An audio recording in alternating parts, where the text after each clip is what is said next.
Hello, I'm Rosie Hardy. This is Rosie Hardy Gardening. Today in this video we're going to discuss 5 top shrubs which have flowering interest. Let's start off with this one, which is an evergreen. This is Teucrium lucidrus. It has beautiful pink flowers on the top of the stems here. It was also known as hedge germander. It's a very old hedging plant. And because now in the UK we are having this problem with box, we are now looking for alternatives to box. Now a lot of people know that box is evergreen, really good small leaf and clips well. Well, hedge germander, Teucrium lucidrus does that, but it also flowers. So this is a really useful plant. You can keep it into nice hedges, you can allow it to be a little bit more flowing.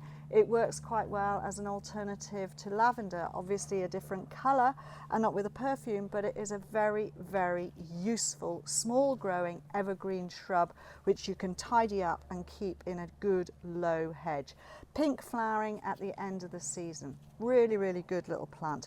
If you want to reproduce this, you just take it from tip cuttings in the spring.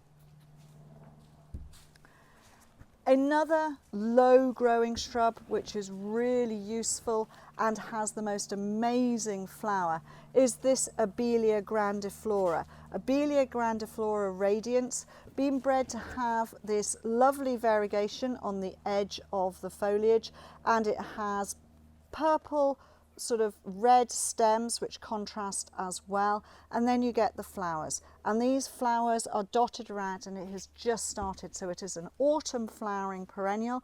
It keeps on flowering right the way through till late October, November here in the UK.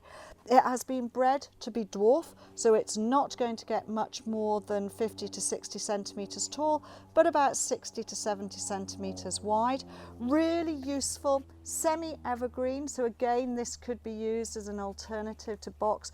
Probably not used as a hedge, but used as a ball. It would look really good, and I think this is a cracking plant. Not full sun all day, because if you do, your variegation will get burnt. So part shade, but maybe morning sun, and then it is very useful. It will grow on all soil types, so it is something that is good for that. Grown in a container, also very good. Has a slight perfume from its flowers as well.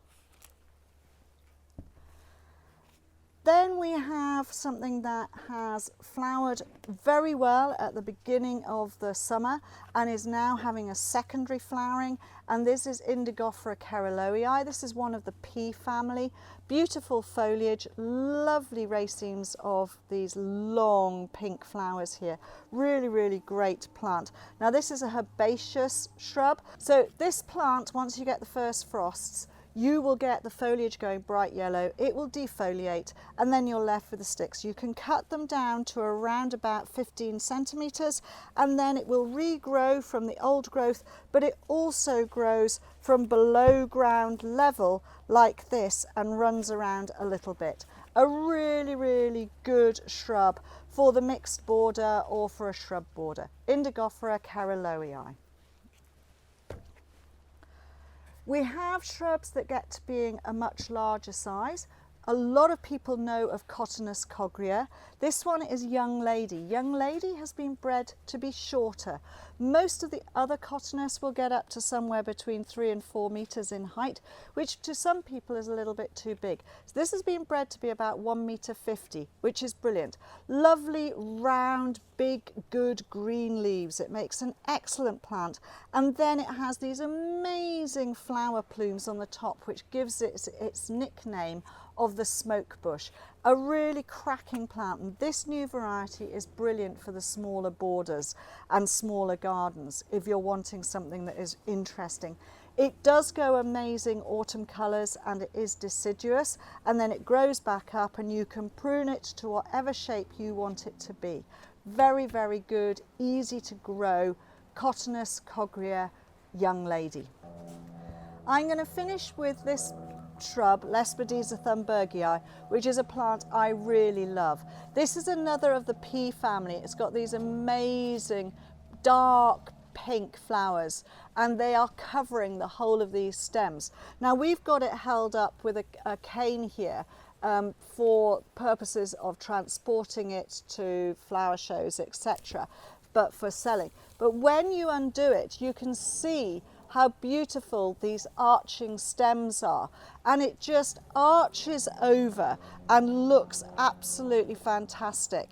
It will get completely covered in these beautiful pink flowers. It is a late season flowering shrub, flowering from the end of August, September, October into November.